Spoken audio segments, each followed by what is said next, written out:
My name is Jameson, I'm 16, and this is my story.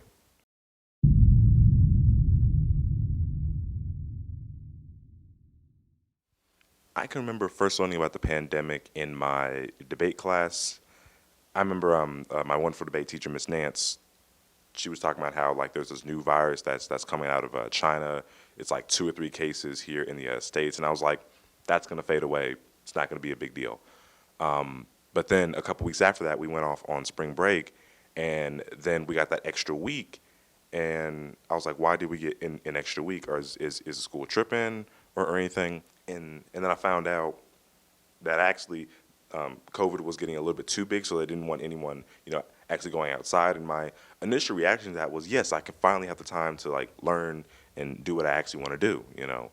And my initial reaction, I was like, I know that people are going to get hurt and possibly die from this, but, I think this is a time for me to kind of sit back and really find out who I am. And then after that initial week went longer than a week, I was like, oh, this is actually a big deal. We got to stay in the house, So yeah, there was that.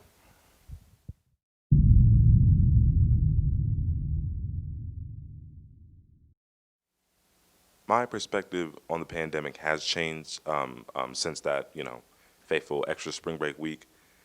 Um, I think I've definitely realized the true gravity of it, and I've realized all these societal changes that are going to have to come because of the coronavirus. And my perspective definitely has changed because, I actually found out just the other day that my grandfather got it. Luckily, he's doing really well. He's making a speedy recovery, which is like, thank God, because he's a 70 plus, and folks in that age range are at a very high risk. So the gravity of the situation has definitely gotten heavier and heavier as time has gone on.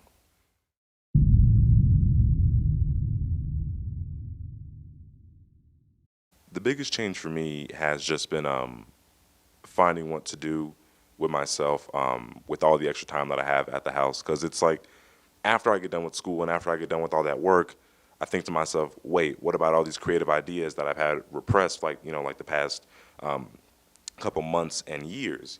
And my biggest challenge has really just been honing down on those things and actually trying to stick to them, trying to form new habits. But I think with the time blurring effect that the pandemic has had on virtually everybody, that it's kind of hard to keep track of those things.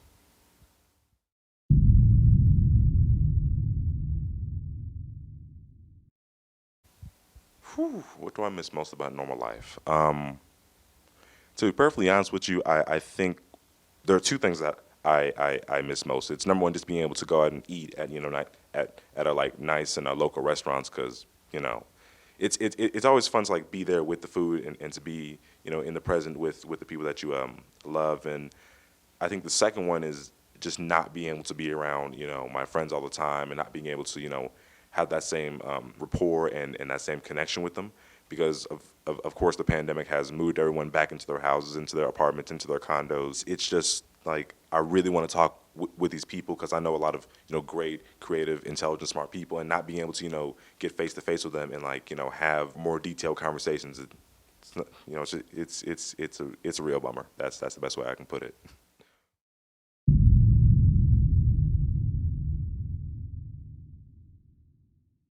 Well, usually what I've been doing is I've just been filling up my time working on everything creative that I've wanted to do. I'm working on some of my movie ideas, some of my sketch comedy ideas, a lot of musical stuff, and really everything in between.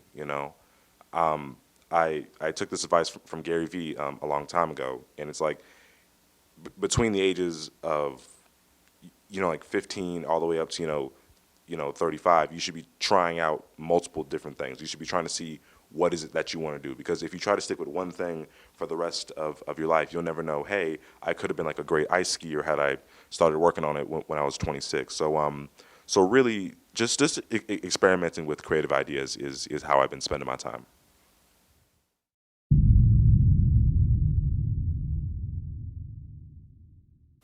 What worries me the most, not even just in this pandemic, but just throughout all of my life, is that at some point I'll catch some type of snag in life, and then I won't be able to do what I really want to do, which is look at multiple different avenues of creativity and develop a world, or not develop a world, but change the world in some type of positive way, because that's like one of my ultimate life goals. One of the biggest things for me is like I just don't want to be in like a mundane place in my life, and if I have to be there, I don't want to be there for long, because and I don't think anybody was, especially in this or I don't think anybody does, especially in this pandemic. But I work through those fears by knowing that I have a lot of great resources around me. I have two wonderful parents. I have a lot of really great friends. I have a wonderful pit bull at the house. I have mass amounts of knowledge at my fingertips every single day, and I think that's what keeps me going through it. Like, I have every resource that I need, and I'm at the spot where I'm at right now because this is just the beginning.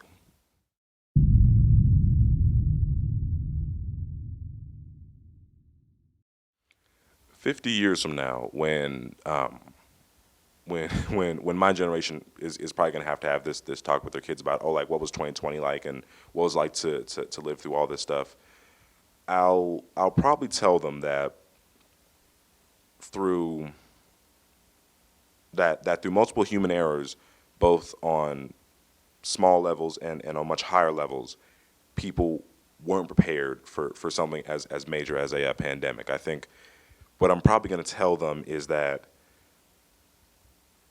in times of crisis, like the one that I was in, the one person that you have to rely on is yourself, because you don't know if all those other people around you are going to be there for you in those coming days or in those coming months.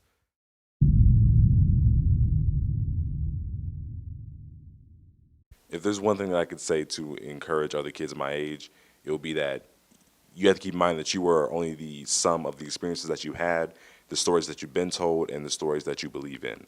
Stay consistent with what you're doing, question what's around you, and understand that you are much more powerful than you think you are.